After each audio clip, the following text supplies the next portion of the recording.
বাণিজ্য এবং বস্ত্র ও পাট মন্ত্রণালয়ের উপদেষ্টা শেখ বশিরউদ্দিন আজ সোমবার দুপুরে বেসরকারি ব্যবস্থাপনায় পরিচালিত বাংলাদেশ পাটকল কর্পোরেশনের খুলনার দৌলতপুর জুট মিলের উৎপাদন কার্যক্রম পরিদর্শন করেছেন। এ সময় তিনি পাটকলে কর্মরত শ্রমিক কর্মচারীদের সঙ্গে কথা বলেন। পাটকলের পাশাপাশি দৌলতপুর জুট মিলে অবস্থিত জুতার কারখানা পরিদর্শন করেন।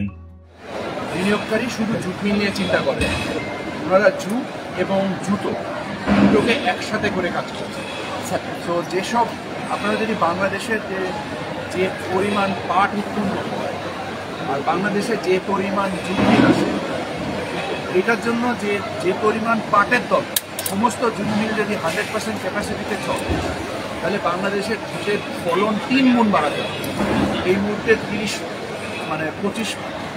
এই মুহূর্তে বাংলাদেশে প্রায় 12 লক্ষ টন পাট উৎপন্ন। সব মিল যদি পূর্ণোদ্যমে চলে তাহলে প্রায় 40 লক্ষ টন পাট লাগে।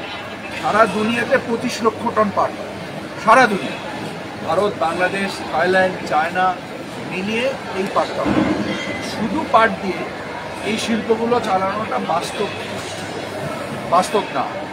এর পরিপ্রেক্ষিতে আমাদেরকে এই ধরনের উদ্ভাবনী উদ্যোগগুলো দরকার আছে এবং আমরা আশা করি যে আমাদের পূর্বে যে শর্তসমূহ ছিল সেখানে শুধু জুট নির্ভর প্রতিষ্ঠানের শর্ত ছিল, তা আমরা শর্তগুলোকে এখন আবার রিভিজিট করছি এবং আমরা নতুন করে শর্তগুলোকে আমরা আরও রিল্যাক্স করছি, যার ফলে বিনিয়োগ এবং উদ্যোগীরা আগ্রহী। অবশ্যই সিন্ডিকেট প্রশ্নটা অবান্তর এবং আমরা আমাদের আইন শৃঙ্খলা নির্দিষ্ট করার জন্য আপনারা জানেন যে সরকার একটা অপারেশন ডেভিল হান্ট পরিচালনা করছে।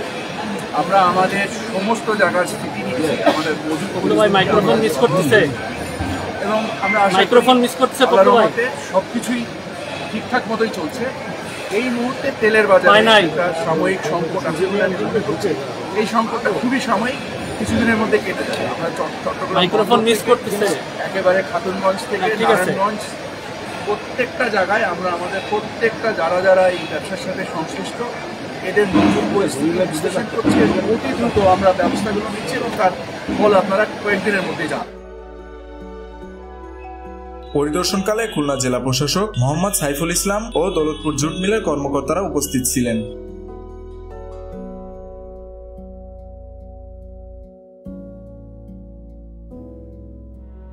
মেহেদী হাসান বাপ্পি, খুলনা গেজেট।